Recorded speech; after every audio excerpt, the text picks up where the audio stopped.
appears as though security forces were shooting at unarmed protesters in the southeastern state of Abia. This is footage I can't personally verify, but it looks as though the security forces have gone in very heavy-handedly shooting, and there were reported to be 7 deaths. I'm wondering, how are you planning to deal with this issue of Biafra? You, of course, have first-hand experience. After a 30-month civil war, at least 2 million Nigerians were killed. And for somebody to wake up, maybe he wasn't born when there was a fighting in Biafra and said he was Biafra again. We have multi-party democratic system now. Let them organize themselves and vote for to have a state within a state. But to try and interfere with movement of troops, with economy, looking for Biafra, after losing 2 million people, I think they are joking with Nigeria's security, and Nigeria will not tolerate it. Why don't you invite them for talks? Why should we invite them?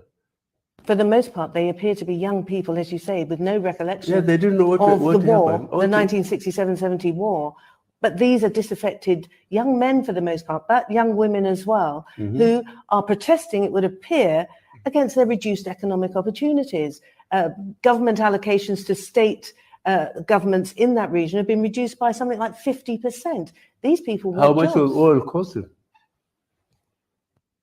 For the last 16 years, it was costing from over $140 per barrel, now to sometimes under 30. So the system of allocation has to correspondingly be reduced. So why shouldn't it affect them if it's affecting the whole of Nigeria? From where do we get the money to give them? Okay, Mr. President, I think that time is up, and I need to thank you very much indeed for taking the time to speak to me and for speaking to Al Jazeera. Thank you very much.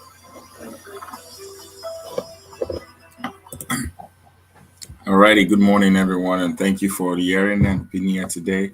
I hope you all can hear me. We're going to be having Susan Mount. She's coming up right now, so please bear with us if you can.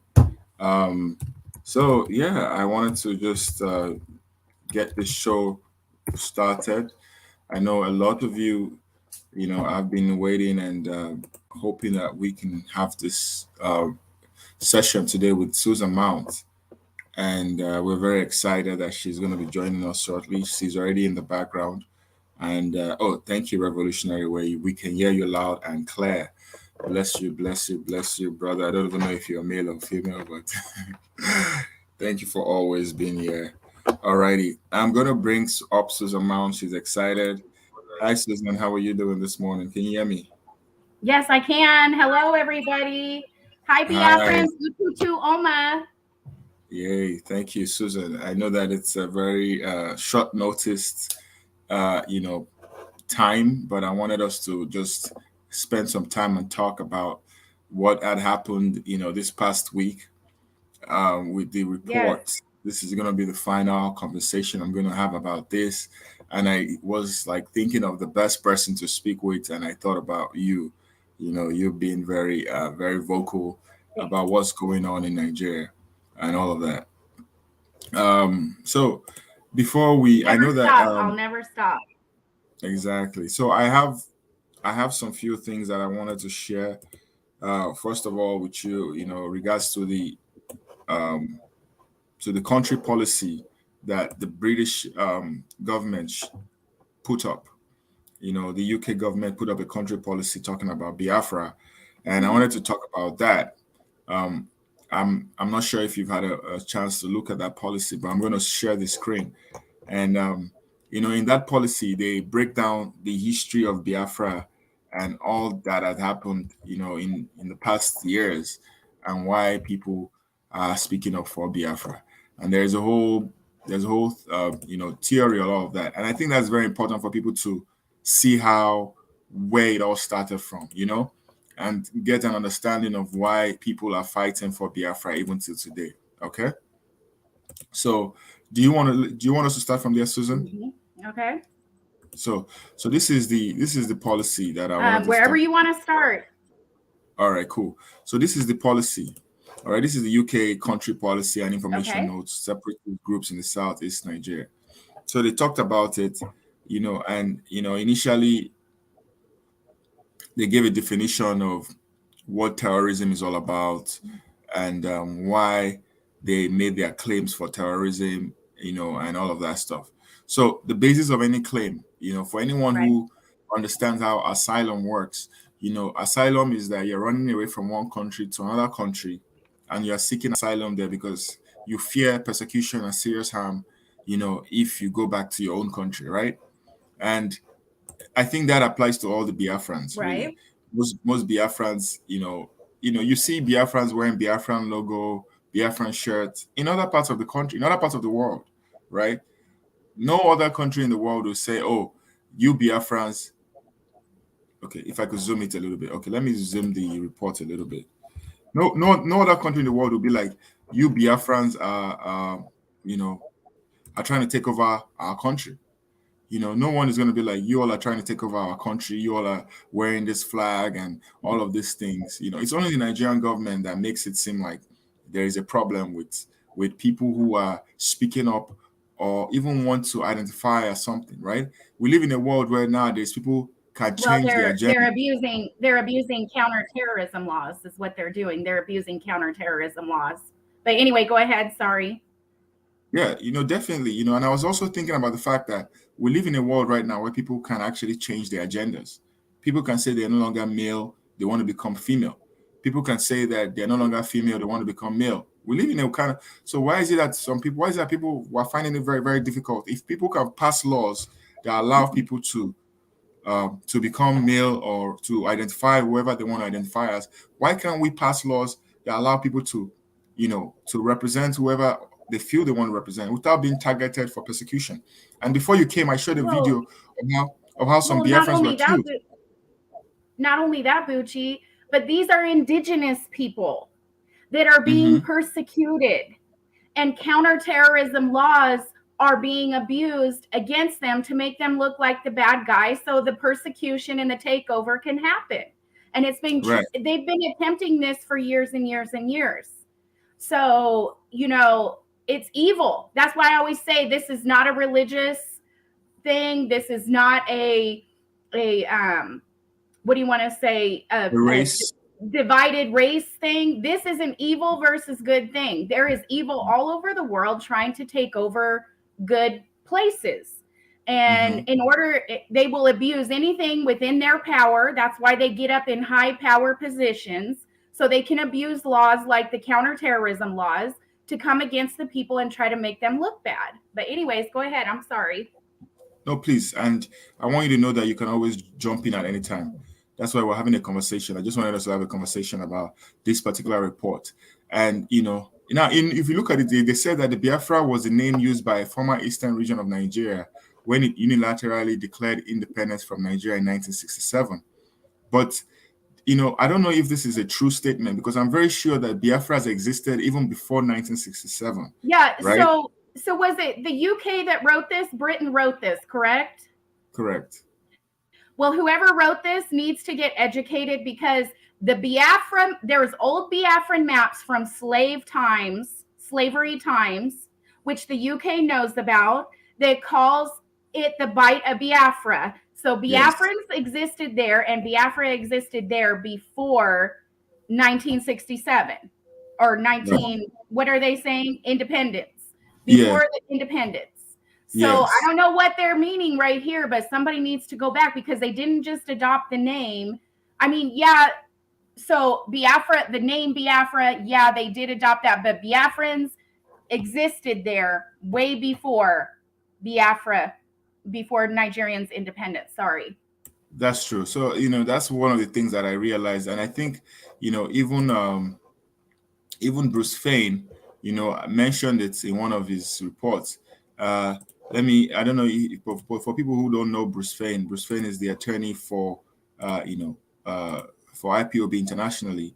And he mentioned the fact that, can I add something? Bruce Fein is an international U.S. lawyer. He studied international law. So he's very privy to international law. So that's what I wanted to add to Bruce Fine. Sorry. Yeah, go on. So yeah, again, you see what he said here. Bruce Fine said the Great Britain negotiated a treaty with Biafra on June 24th, 1827, with Igbo chiefs on January 8, 1885, both predicated on Biafran sovereignty. The UK's later brutal extinguishment of that sovereignty with machine guns was no more legal than Russia's war to conquer Ukraine, right? Exactly. So we understand that, this has always been the game of the UK. They've always been acting like they don't know what's going on or they are not seeing what's happening. But we all understand the fact that they understand what's going on, and they can't be changing history to fit their own narrative. Well, the good citizens of the UK need to be aware of this, because this has been going on for centuries. Well, for years and years and years, thousands of years. So right now, the UK citizens, I don't know if a lot of them know this or not. I'm guessing that they do, especially with the Biafrans that have been protesting in the UK, which I'm very proud of, by the way.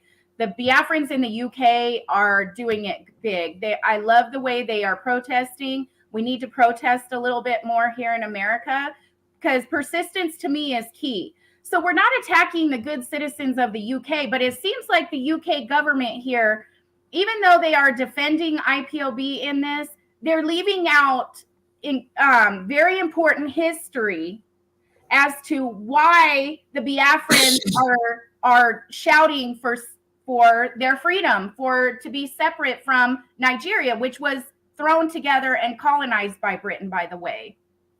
So these treaties, Bruce Fine was talking about these treaties. There was treaties back in these times that were not honored.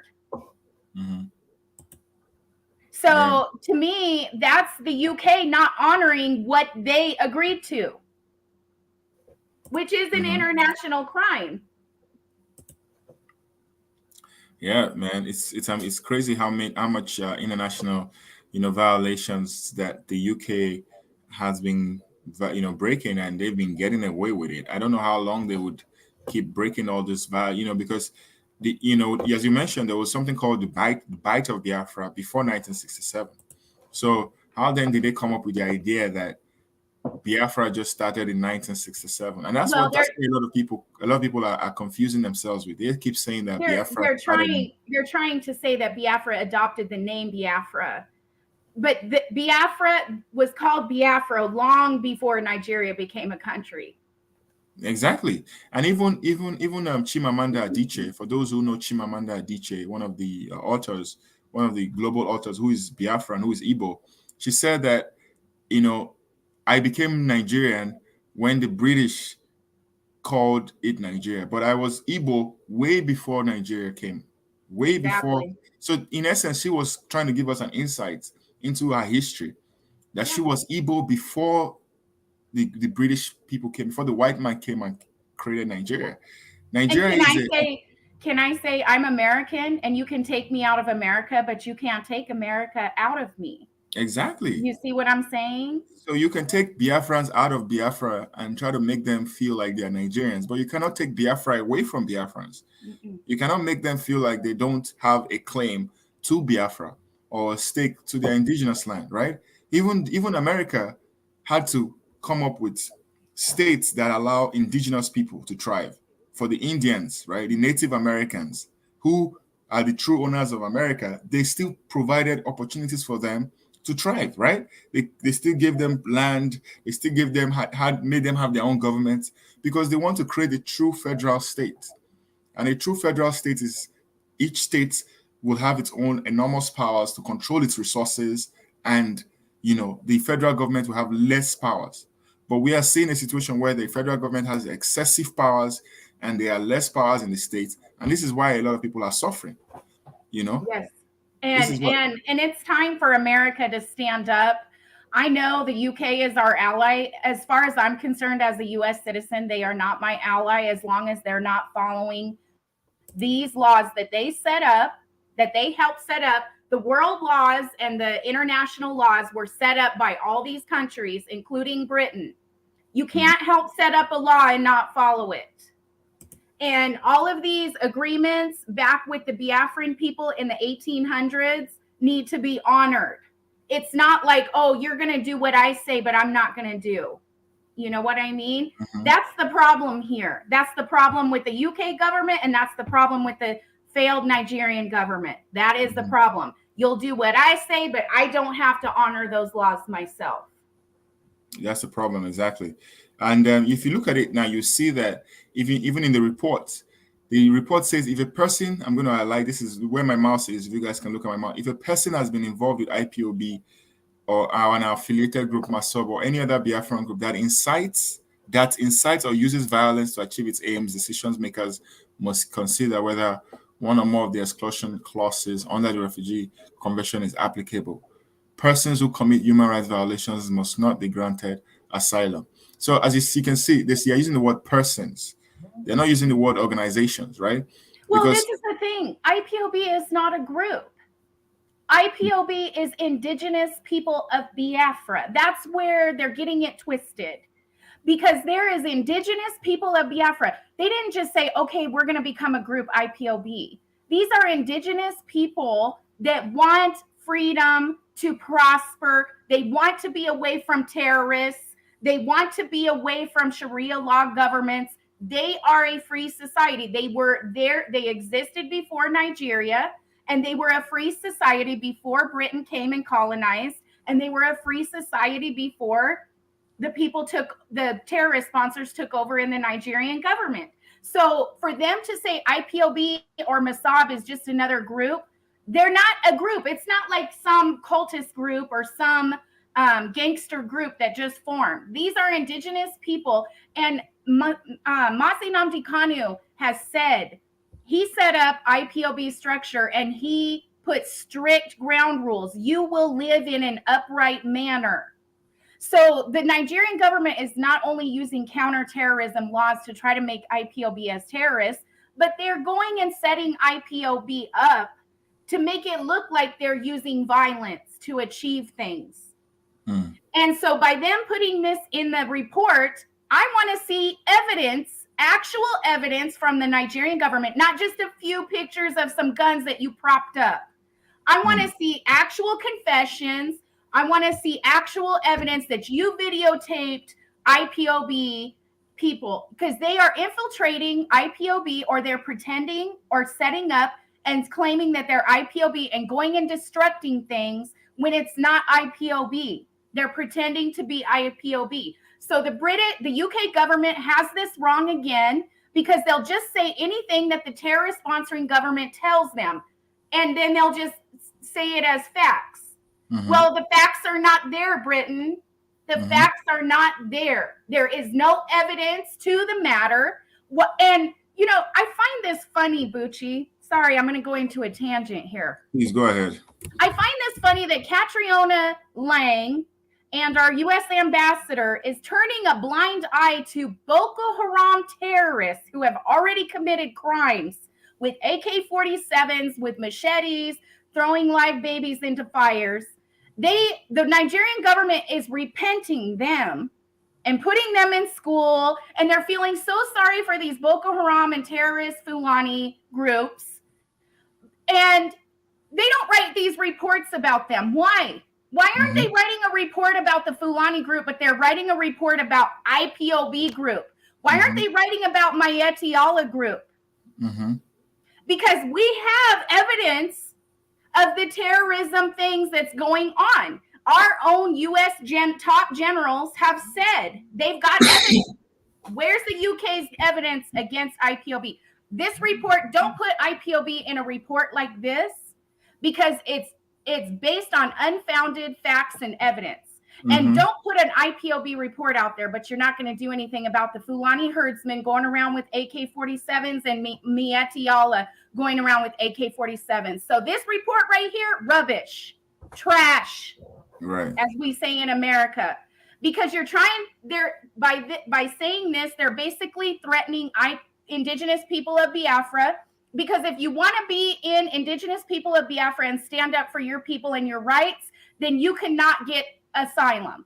Well, I hate to tell Britain, It's not about asylum in another country. Biafrans want to live in their own land.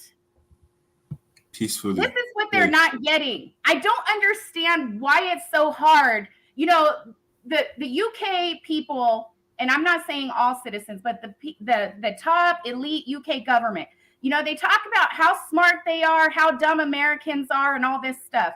Well, how smart are you when you turn a blind eye and don't write a report about repentant terrorists that are being repented in Nigeria in a report, or Fulani herdsmen that I've seen? But yet you're talking about indigenous people of Biafra who don't go around shooting people, contrary to what the Nigerian government tells you, without evidence. I want to see some evidence, UK government, before you put something like this in a report. Let's cough up some evidence. Exactly. You know, and you know, the funny thing is that they write these reports and you can almost smell the bias in it. You can almost taste it.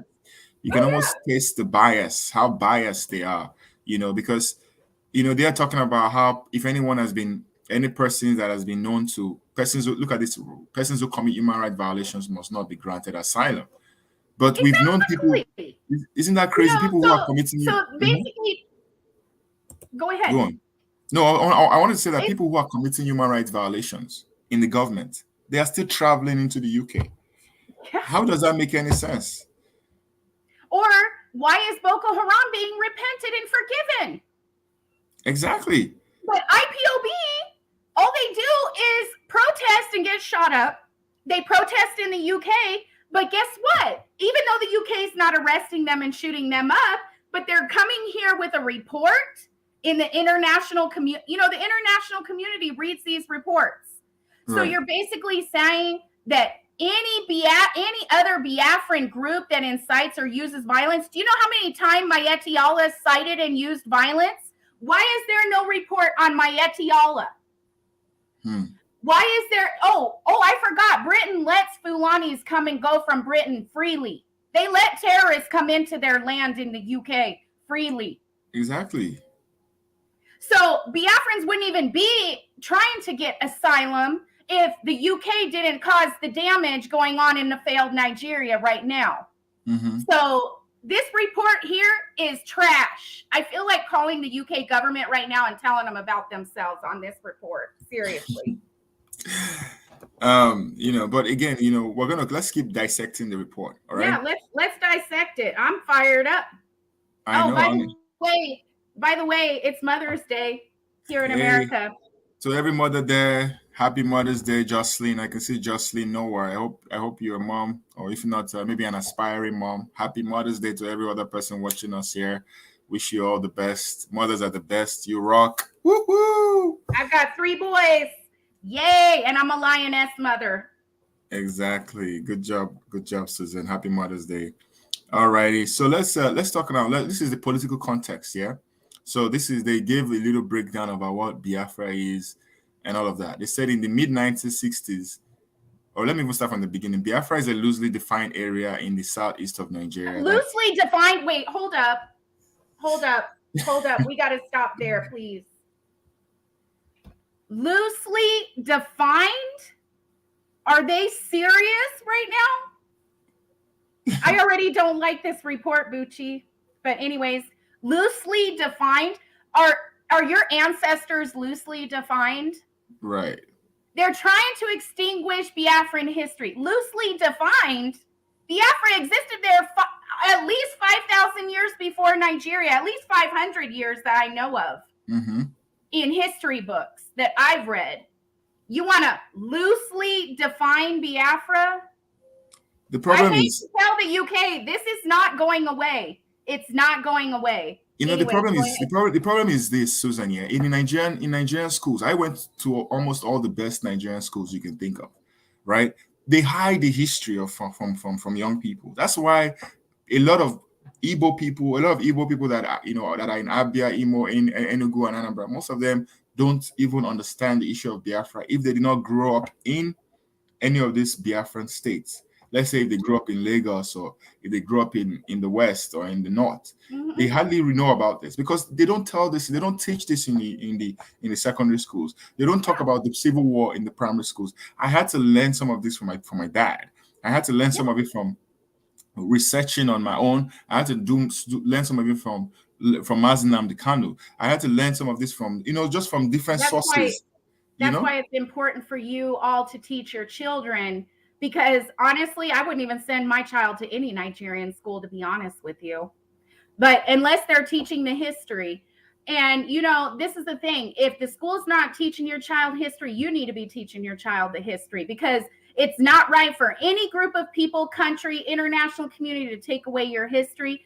This right here, to me, is sorry. Whoever wrote this report is sorry. I don't care. I am not sorry for saying that. Biafra is loosely defined.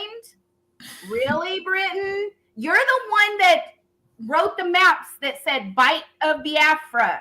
Mm-hmm. So loosely defined. Who even decides what the map is? Is it not the same Western world that decides the whole geographic of the map? They are the ones who put the Bight of Biafra there. Yeah, exactly. So that means it existed before Nigeria was there. Exactly. So why are you saying Biafra is loosely defined, UK? Seriously, this to me is the reason why. And, people will say, well, you can't just listen to people blindly. You can't listen to Mazinam Kanu blindly. He's not telling you the truth. Bullcrap. Baloney. Biafra is loosely defined.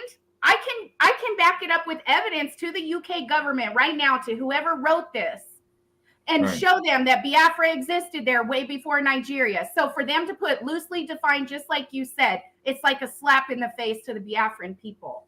Everybody needs to know. If you're Igbo, you have to know that the Biafra is where you stand. And it's not, you speaking up for Biafra doesn't mean you hate Nigeria.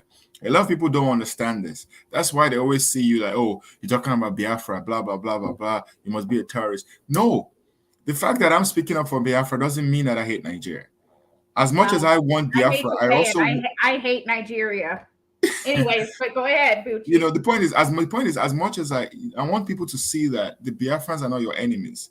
Nigerians are not even your enemies. We just want a referendum. All right, it's as simple as that. We don't have to make it so complicated and make it more destructive than it is already. We can just make it. The thing is they don't. This is what it comes down to. They want that oil. They want the riches in Biafra land that God blessed you all with, because you're being good people. That's what they want. Mm-hmm. So they don't care. They don't care about Biafrans. They're trying to minimize you all and make you look like you don't exist. Right. And we all know the history of Nigeria. I know the history of Nigeria, and I don't like the history of Nigeria. I all know how Lord Lugard came up with the name Nigeria. Nigeria is actually... We know how he came up with that name. Exactly. Nigeria is actually a slur word for nigger area. Nigger is a Latin word for black, or just something that is, it's just a slur word. It's not something that should be used, but back then it was used easily. White people would call black people niggers to insult them. And, that was the confidence that Lord Lugard had to name a whole, and it was even his girlfriend, Frederick Shaw, whatever her name is, that Flora Shaw. She was a drunk. Yeah. That named the whole people nigger. That is black area. Nigeria is not different from the other name that they named Niger. And it also means ignorant. That word also means ignorant. So basically they're calling people, the indigenous people, they're ignorant and dark. That's basically what the name Nigeria means. Exactly. So it's not something that you should be going about and be like, oh, I'm a Nigerian, I'm a proud Nigerian. You're just calling yourself you're a proud, ignorant, dark person. Dark person. Evil, evil dark person. Evil person. And if you put that word side by side with Biafra, what does Biafra mean? Biafra, if I understand, is come. Biafra is like Bia is come from everywhere or come from all places. So there's a controversy about the name Biafra. They're saying that the Portuguese gave the name or whatever when they came, but it's like what you said, to the Biafran people, the Biafra means something else. So, honestly, people get hung up on the name, but the name, that's what the Biafran people have adopted. That's there. They existed there. Actually, they didn't adopt it. They existed there 500 years, point blank period. Britain can never take that history away. Biafra existed there 500 years before Nigeria. They can never take that history away. Whatever they want to call it, Biafra or whatever they want to believe what the name means, it existed way before Nigeria. Yeah, and Revolutionary Way helped me with the definition. Biafra means come join. All right, come join us. You know, it reminds me of the nation of Israel. You know, where they are inviting other people that are that identify as Israelis. They bring them into Israel. They give them opportunities to grow. All right, these are Ethiopians, people from wherever it is. As long as you should show ancestry that you are Jewish or you are Israeli, they bring you into the country. That is almost similar with the name Biafra. Come join us. We're asking for people to come and join us, people that have good intentions, that wants to build an economy in peace and prosperity, and not an economy that is no light, no water, no schools. They are setting prices for election forms for 100 million naira. And you can see the kind of people that are buying it, people that have always impoverished the same people, buying a form of 100 million naira while they are paying your fathers 30,000 naira monthly. They're paying your fathers 30,000 naira, 40,000 naira monthly to feed families. How does that even make any sense? All right. So, well, can I add something? Without Biafra, Nigeria wouldn't exist, the North wouldn't exist, and the UK wouldn't exist. Look how much gold the Queen of Elizabeth was walking through, vaults of gold. Where do you think she gets that gold from? It's not in the UK. Right. You know what I mean? It's the democracy and the material things and wealth that people are enjoying today came out of Biafra land. And right now, Nigeria is still existing because of Biafrans, because they're the ones that keep the economy going. Exactly. You know what I mean? Clearly. You think the Northerners running around with their AK-47s, yeah, they can farm, but they're complaining. This is what kills me. You have to herd your cattle around because supposedly there's no water up north. Yet I looked at the maps. There's all kinds of water sources up north. You do not want to develop up north because you're too busy spending money going down and slaughtering Biafrans. You can develop dams and all kinds of stuff for water to farm and raise your cattle up north. They have a lot of land up north. And of course, God's not going to bless your land. It's going to be a desert and desolate when you go and slaughter people. But anyways, they try to use the excuse to the UK government. We have to herd our cattle around because there's no water up north. Bull crap. I call baloney on that one too. And the thing is that it's weird because most of the leaders of the North, they have access to Dubai, right? The president of Nigeria, his wife or whatever she is, she's in Dubai on a steady basis. She can see the development going on there. I don't know how many of how many of the people who are watching us live in Dubai. But if you go to Dubai, you will see that Dubai is purely an Arab nation, right? It is run by Arabs. It is run by the sheikhs and all those people. But you will see development. Why can't the northern elites, the northern godfathers, and the northern, leaders or whatever or the rulers there? Why can't they create a model that would benefit the northerners just the way Dubai is benefiting its own people? Because they're lazy. They want to steal the land from people and make other people work under them. Exactly. And loot the money and use the money to buy military grade weapons to slaughter people instead of develop their own land. It's just pure laziness. It's pure laziness. And that's the reason why the Ipob people, the Biafrans are not lazy people. That was the reason why they could use 20 pounds from just 20 pounds that was given to them after the war. In less than 2 years or whatever, they started making money, making ideas, making innovation, coming up with systems that would benefit everyone. But you gotta know too, Bucci, you all believe in educating people and empowering people with knowledge. They don't. Exactly. They empower people. They teach people how to be terrorists. That's what they do. That's what they do. They teach people how to be terrorists. And now the UK government, the UK government was really, really worried because the Nigerian government almost put them in a really bad light, right? Because the Nigerian government was trying to like tie them. And before, when they came up with this report, the Nigerian government came up quickly and was like, "Oh, we thank the UK government for finally blacklisting IPOB as a terrorist organization." But the UK government was like, "Hold up, wait a minute, we never said that," because we know that the only thing they said was Nigerian government proscribed you guys IPOB as a terrorist organization. They never said that we, the UK government. But of course, but you know what, Bucci? Looking at this report, they might as well say that, because look what they're saying. Biafra is loosely defined, or people that belong to certain groups won't get asylum. Exactly. So, again, the point I'm trying to make in essence is that the UK government, even as wicked as they also understand that human rights is essential for everybody. That's what I would say. I can tell you What do you think? The UK government knows some of our US politicians are behind Biafrans. The UK government knows that America knows about Biafran history. They know that there's Americans here watching and seeing what's going on in Biafra land, and to make IPOB, they can't.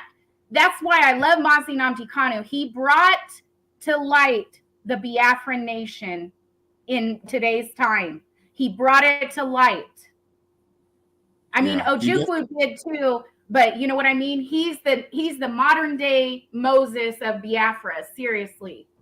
Exactly. And most people don't know this, but even when Masob was in existence, I know there were a lot of Biafrans who were like, we don't want to be a part of that, right? We don't want to be a part of that. But I know a lot of young Biafrans, educated Biafrans, intellectual Biafrans are supporting Mazi Nnamdi Kanu because of the way and manner at which he has shown time and time again that he is for the cause, that he's for the actualization of Biafra in a peaceful manner, in a peaceful, progressive manner.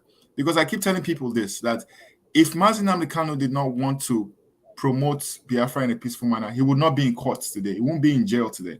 Exactly. Right? Exactly. He's fighting the legal means. That's why whenever you hear his lawyers talk, they'll be like, he's looking forward to his cases in the ICC, in the US courts, in the Nigerian courts, in Kenyan courts. They listed all the courts that they are currently fighting, Yeah. So that is exactly what it is. That is exactly why a lot of people don't understand that, the only way we can get justice for the Biafrans is through the courts system. And what people don't understand is Biafrans could have got violent way before, but they did not. They're going about it the peaceful, lawfully way. I mean, if people think Biafrans are weak, they are not weak people. They fought a war for 3 years against the international community, basically. You know what I mean? So, or actually not a war. They defended themselves for 3 years after 3 million people full-on genocide. But anyways, I call it a defense. Just like what's happening in the Ukraine. If somebody invades your land and start slaughtering people, what are you going to do? Sit there and lay down and die? No. Exactly. You're going to defend yourself. You got to defend yourself. So what is good for the white man is also good for the black people too. If the white Ukrainians are allowed to defend themselves from the Russians, as well as, other places, then the Biafrans still have a right to defend themselves when they are being slaughtered by the people that are coming out to slaughter them. Yeah. The right to self-defense. And that's why I like Bruce Fine's statement that Biafra is no different than Ukraine. Right. Actually, Biafra was worse than Ukraine, because Biafrans have been dealing with this for years and years and years with nobody help, and they've lost way more people. Exactly. And I want us to keep going on in this political. So he said in the mid-1960s, newly independent Nigeria was affected by economic and political instability and ethnic friction. A number of violent clashes occurred, including in September 1966, when sources estimate that between 10,000 and 30,000 Igbos were killed in northern Nigeria. Hang on. Somebody is saying here that Nnamdi Kanu gave our innocent youths guns, telling them to kill police officers and soldiers on Facebook. That's a lie. I want that proof. I want whoever posted this, you give us proof, because that's a lie. Right. Sorry. Yeah, that's that. He's the person who's making all that is just a distraction. We're gonna keep going on. So now they talked about in 1990s how the new Biafra movement came about with the Masob and with indigenous people of Biafra, and how in the early 2000s Masob was the foremost Biafran group. All right, then how IPOB grew out of Masob between 2012 and 2014 and has a presence Splitting outside into of Nigeria. smaller groups. What are they talking about there? That's Say that again. Go ahead. I'm sorry, I'm reading it along with you. Okay, yeah. So they talked about the history of IPOB, how it came about in 2012 and 2014. They also mentioned in this report that IPOB has a presence outside of Nigeria, including the UK. So if IPOB was a terrorist organization, would the UK make them have a presence in there? No. So IPOB cannot be a terrorist organization with offices look at in the this. UK. There is limited information in the sources consulted on the organizational structure or membership procedure. What do you think about that? You know what? If the UK government would actually talk to the Biafran people, which they don't, they only talk to the governors, the ones that are doing the puppet show for the failed terrorist sponsoring Nigerian government. If the UK wants answers to why indigenous people of Biafra exist, all they have to do is go and talk to them. But they don't. So for them to put in here limited information in the sources consulted on the organization structure, you know why there's limited information? Because you never went and talked to Mazi Nnamdi Kanu, Britain. You never went and talked to UK or Mazi Nnamdi Kanu. The UK never went and talked to the actual people suffering on ground in Biafra land. That's why there's limited information. Exactly. Because for me, a U.S. citizen who is not married to a Biafran, who has never been to Biafra land, who has never been to Africa, I know more than the UK government knows. Right. So you know how I know? It's not because one day God just filled my head full of knowledge. I talk to people suffering on ground. Exactly. And a lot of people are still suffering on ground to today. And if Catriona Lang would stop floating around up north trying to adopt a culture that's persecuting other people, then start adopting a culture down with other people, she would know. She would know why the indigenous people of Biafra was formed. Yeah. And if you look at this here, you said sources reported that the security forces have arrested hundreds of IPOB supporters at different events, particularly between 2015 and 2017, including raids on homes of IPOB leaders. Since 2015, IPOB has also claimed that the security forces have used excessive force, including killing and injuring hundreds of its supporters. And there is video evidence for this. There's evidence from... And the UK needs to investigate why indigenous people of Biafra are arrested more. You can't go with it.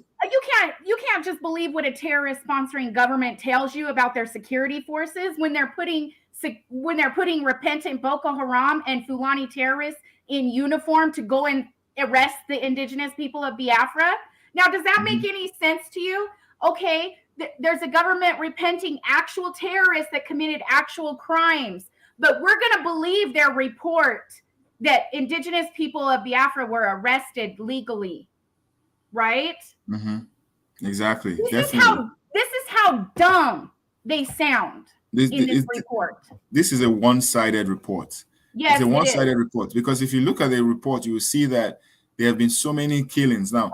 But again, the good thing about this report is that they actually still mentions some of the things that have happened, especially with the killings going on in IPOB. But again, it still sounded like very one-sided. Several sources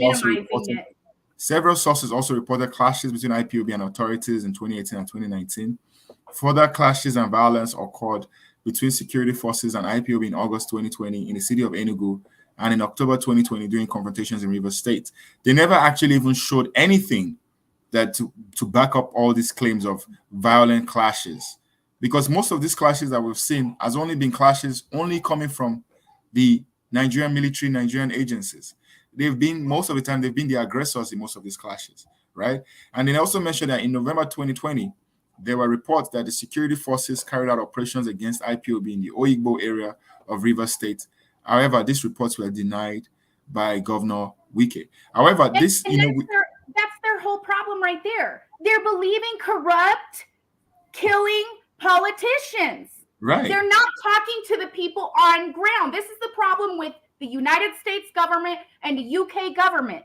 If you truly want to know what's going on ground, you go directly to the people and you talk to them.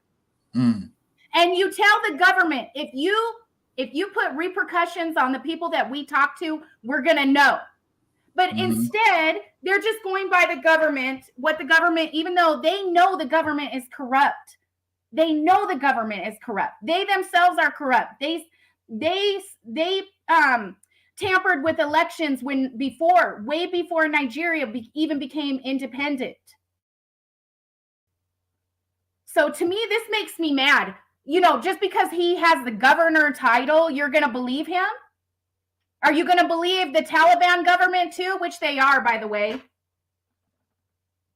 If the Taliban goes sets up a government, you going to believe them? Evidently they do, because they're sending aid to the Taliban government in Afghanistan. Same with America. But yet, we're not listening to the people on ground. That is sad. You know, that is sad. Apologies to the background noise. See, the lioness came out. She heard the lioness, so she's like, I got to put my 2 cents in too. Yeah, she's been taken care of, by the way. So let's talk about now, continuing in the report, right? In February 2021, the Nigerian military launched land and air operations against ESN operatives. And we all know that when Mazi Nnamdi Kanu created the ESN, he mentioned clearly that the ESN was a self-defense mechanism against the terrorists that was coming up towards the southeast, all in the name of cattle rearing, but actually committing murder, actually committing murder and genocide. We see the killings going on in other parts of Nigeria. We see the killings going on in Kaduna State. The people that are killing the people in Kaduna State, they don't want to just stop in Kaduna State. They want to spread. They want to kill people in Abuja. They want to kill people in Lagos. They want to kill people everywhere. Yeah. So this is the thing. They're minimizing who ESN is as well. ESN was formed to strictly go into the farms and forests to protect people from terrorists, because the terrorist sponsoring Nigerian government that forgives terrorists, they're not sending their military against terrorists. Very rarely do you see terrorists you don't see Boko Haram, even though our U.S. generals say Boko Haram is in the southeast in Biafra land. Okay? They found Al-Shabaab over in southwest in Oduduwa land. Okay? But where's the Nigerian government going after Al-Shabaab? Where's the Nigerian government going after Fulani herdsmen terrorists that are hacking people up? Where is the Nigerian government going to get Boko Haram terrorists that are in the southeast, raping and slaughtering people that are going to work on their farms, going to work, or every day going in the villages around the cities in southeast? Tell me, how many jails down in the southeast are full of terrorists? Because we know they're down there. Our U.S. government says they're down there, and they've been, the military, they have a way of knowing where the terrorists are. So why isn't the prisons full of these terrorists? So ESN had to be created as a security network, because Mieti Allah is a security network. There's other security networks that are given the green light by the Nigerian government to help protect themselves against terrorists. But all of a sudden, the failed terrorist sponsoring Nigerian government has a problem with Eastern Security Network, that's what ESN stands for, to help protect people against terrorists that are down in the southeast, because the governors in the southeast and the Nigerian government are failing to protect people. So for them to say that, they are ignorant as to why ESN was formed. ESN didn't go up north and start taking over people's land and slaughtering people. Yeah, definitely, definitely. And I think that's one of the reasons why we're having this conversation, because we also know that I think I understand that Mazi Nnamdi Kanu also wrote letters to the governors of the eastern region, telling them about the need for ESN, telling them about the need for a government organization or a security agency that will protect the farmlands. A lot of people always forget that there are people that actually farm. They always think that all the money that comes into the Southeast comes from people in the cities. That's not true. There are people that are making money from the farms. And the last thing you want to do is when you're farming, you look up and you see cows eating up your whole work, because you know how farming is hard. You got to sow, you got to take care of the plants, you got to wait for the plants to grow, you got to go back there and cultivate the plants. How much pain and suffering do you think it takes? It takes about 6 months to even get a great harvest for anything that you're planting. Now imagine having to wake up one day and all of a sudden all of your crops are wiped out. And not just the fact that they wipe out all your crops, they will still rape the women that are farming. They will still machete them at the end of the day just to tell them that they are superior. And they just leave them like that with no remedy, no justification, no. So tell me why, in what instance is this right? In which country, in what world is this right? It is a human right to defend yourself. And Right. if your government has turned sponsoring terrorists and turned tyrannical, as long as you're not sending Eastern Security to go slaughter people, which they're not, then guess what?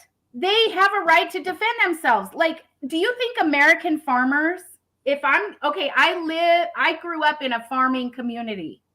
Okay.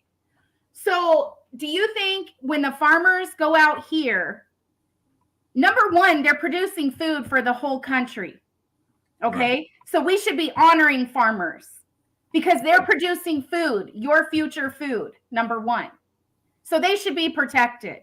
Number two, our farmers here, do you think they wake up every morning and go to the field working before the sun comes up and after the sun goes down? Oh, I'm going to be raped today. I might be slaughtered. Let me look around me so I can make sure no one's here. I better come with a friend so, nothing happens to me. Well, the Biafrans have to worry about that. And for them to get up every day and still go farming and produce food, knowing that that there's a possibility they could get slaughtered. Yeah. So and then they wonder why Mazi Nnamdi Kanu formed the Eastern Security Network. Farmers should be protected. The governors of Southeast should be protecting their farmers, and they're not. So that's why ESN had to be formed. You're right. Exactly. And now they're using counterterrorism laws to make ESN and IPOB as terrorists when they're defending themselves. It's a human right to defend yourself. If someone's coming at you with a knife, you have a right to defend yourself. Exactly. And I think that's where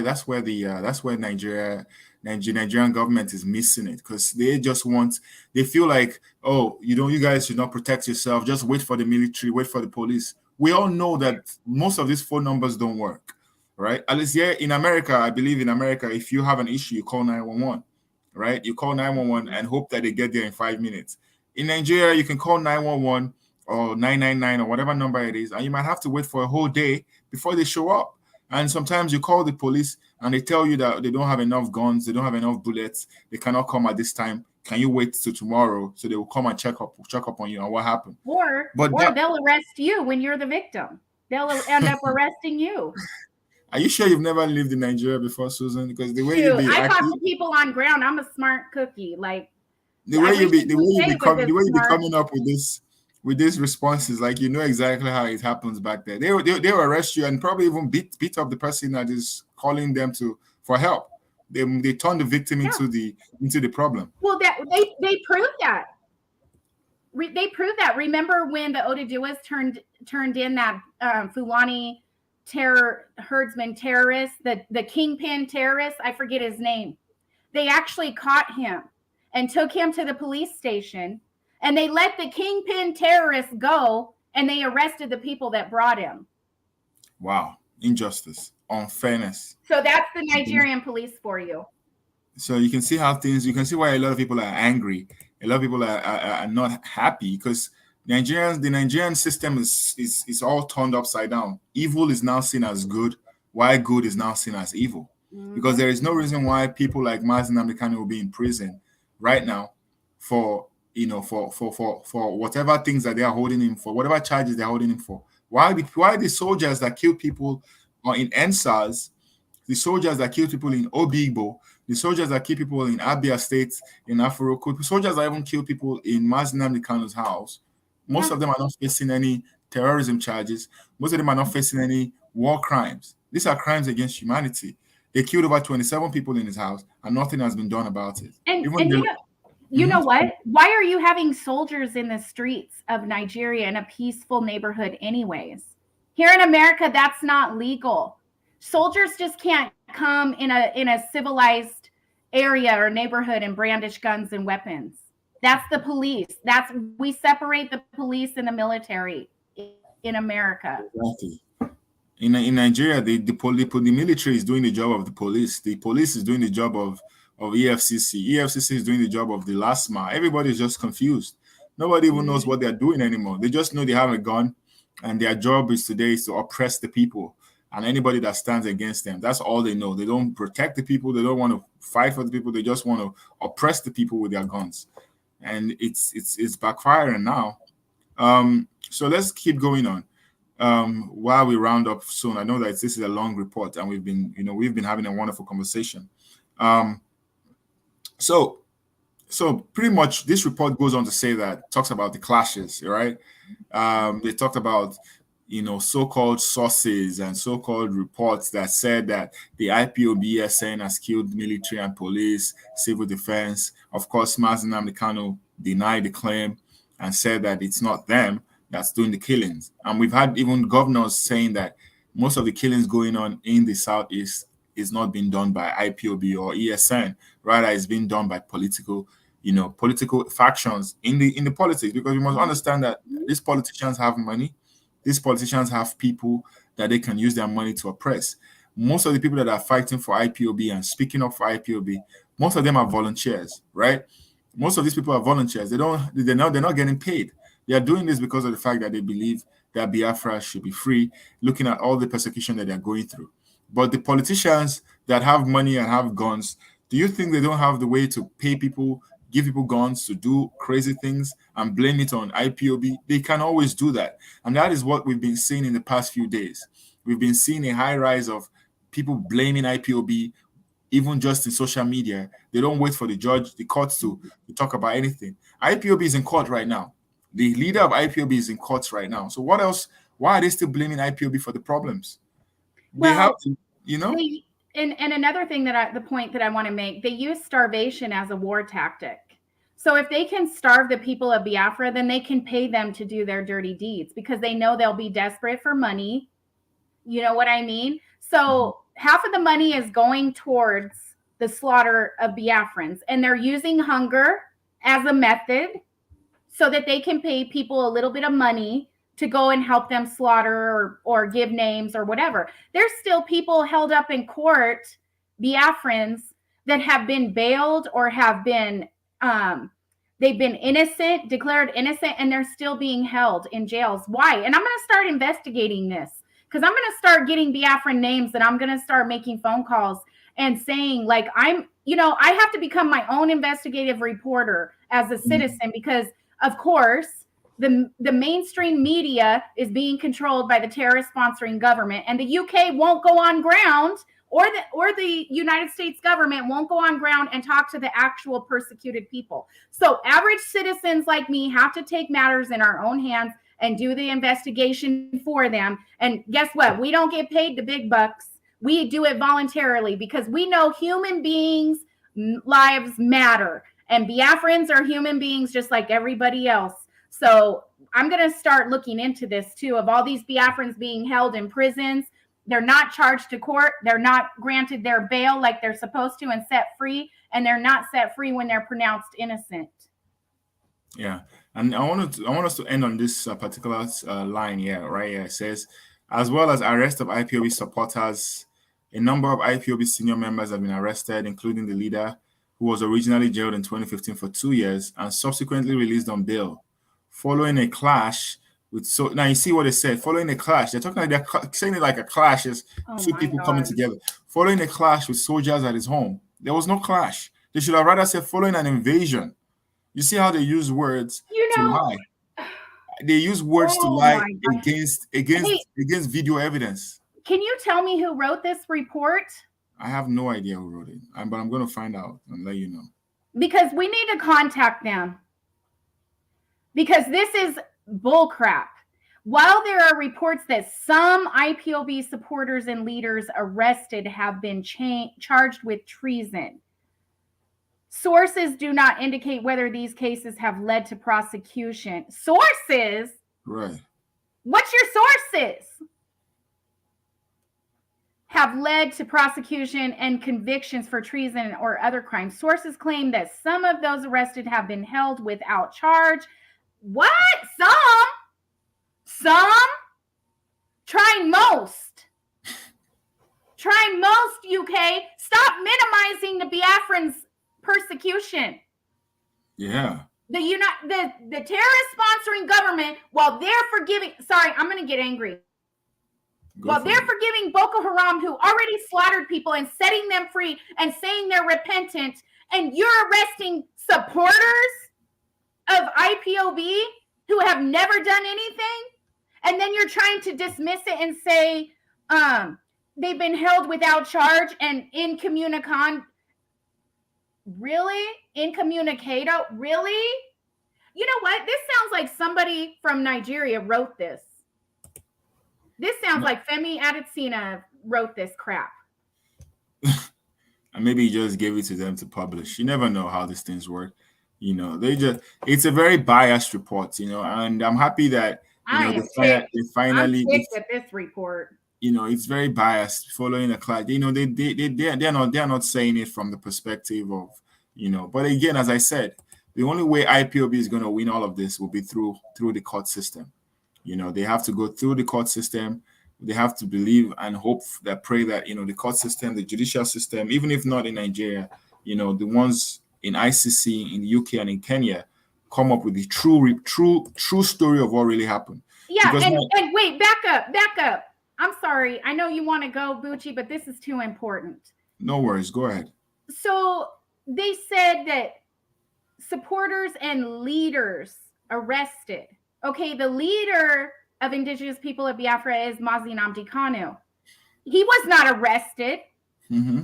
He was kidnapped in Kenya. That's what I wanted. Tortured for 8 days, blindfolded. Blindfolded. They made him. Oh, I can't even say it. Sorry, I'm not going to say it on here because I'm not going to give them the satisfaction. They tortured him for 8 days, flew him, not even knowing where he was going, back to Nigeria. So the UK government wants to call this like an ordinary arrest. You know, I'm sorry, the UK government needs to be charged to court for this. They need to put the truth in here or don't report this crap at all. Seriously. Exactly. You know, they are saying that he fled Nigeria while on bail, facing charges of terrorism and incitement, right? This was someone that was waiting for his court date. He was somebody that was ready to go to court, but they invaded his house. Now they're saying there was a clash with soldiers at his home. I have seen the video. There was no clash. The only people that were shooting were the soldiers. Mazi Nnamdi Kanu was not, he didn't have a gun. I didn't see any of If he wanted to flee, he would have fled the minute he got out. He went back to his home. He went back to his home, was even doing interviews in his home. So what exactly is the point they're trying to make?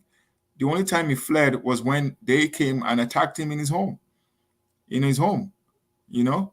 So I really don't understand where these people are coming up with this report, but I'm very sure that... Oh, well, they need to be set straight, seriously. I need to find out who wrote this report. I'm very sure that the amount of intelligence that IPOB has right now, especially with the legal intelligence, they're going to fight this, and they would come up with the true fact of what's going on, because this is not true. And that we are doing our own job to expose this report, to let the people know that half of the things that are on this report are untrue.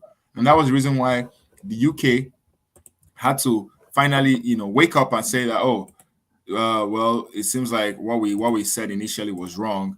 Guys, please forgive us. This is now the new story of what's happening. You know, they had to come up with a new story that they did not prescribe IPOB as a terrorist organization, because they knew already that their report was wrong, right? They knew already that their report was wrong. So where exactly are they people want to getting cover up this? their tracks? I seriously think this is sad. The UK, this is why the UK is not my ally. I don't care. I don't care if you're a good citizen of the UK. I don't care if the UK government, until you stop sponsoring terrorist governments, you are not my ally.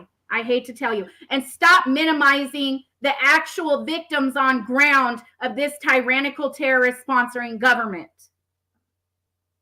So this is actually the main report. Can you see the report here, Susan? So this is the new report. I know it's kind of small. I'm so sorry. I have to figure out a way to make it bigger. But that's okay. Just read it to me if you need to. Okay, so this is the report. I want us to end with this report. This report is talking about British High Commission Abuja statement on the UK government's publication of the country policy. We are aware of inaccurate reporting, including in the media and online, that the UK government has added the indigenous people of Biafra to the UK's list of terrorist groups or organizations banned under UK law. These reports are untrue. The indigenous people of Biafra, IPOB, is not a proscribed organization in the UK. Of course, because they are registered in the UK. IPOB cannot be a proscribed organization in the UK when they have offices in the UK. All right. So the inaccurate reporting relates to 13 April 2022 publication by the UK government of a revised country policy and information notes on the separatist groups in Southeast Nigeria, including IPOB. All right. All asylum and human rights claims made in the UK are considered on their individual facts in accordance with our obligations under the United Nations Refugee Convention and European Convention on Human Rights, taking into account relevant background, country information, and case law. So, in essence, anyone that is still here or anyone in the UK that wants to use IPOB or use the Biafran issue because of the fact that you are Igbo, you are Biafran, to get asylum, they're going to look at it from an individual basis, and you can still get asylum in the UK. But they're missing the fact. The fact is, there would not be any Biafrans wanting asylum in the UK if the UK wasn't helping the terrorist sponsoring government in Biafra land. So the UK is they're just, to me, they are helping and aiding and abetting. That is what they're doing.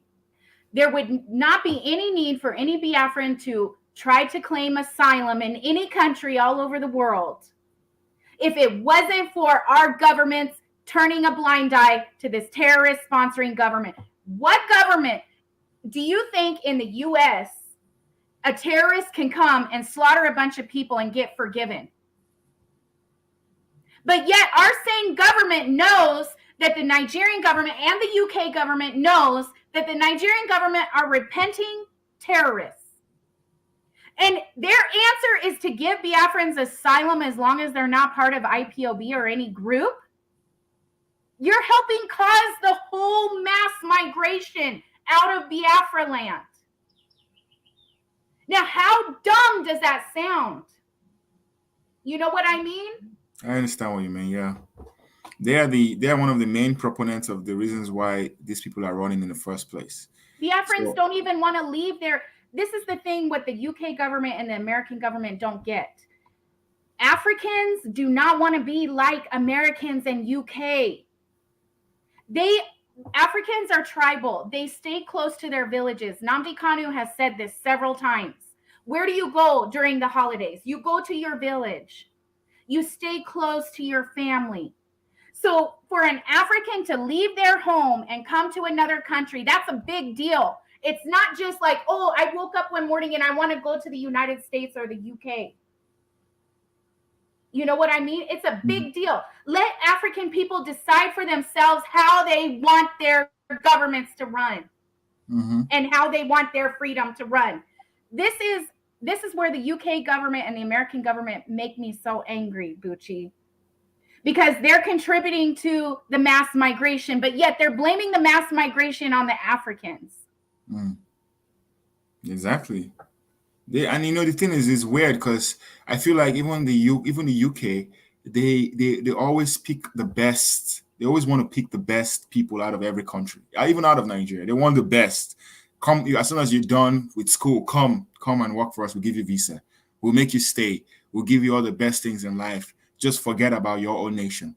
That's what it is. A lot of Nigerians run away from Nigeria. They don't want to be in Nigeria. They are seeking better places outside of Nigeria. It's only the Biafrans that I have seen that will say that we don't want asylum. We want a referendum. Yeah, because you'll do fine in Biafra land. I know Biafrans. You guys turned 20 pounds into a whole, you rebuilt your nation. You know, this is the thing. Britain and the UK government has it all wrong. And I can guess what their motives are, and I can almost guess right what their motives are. But they're missing the point. Oh, they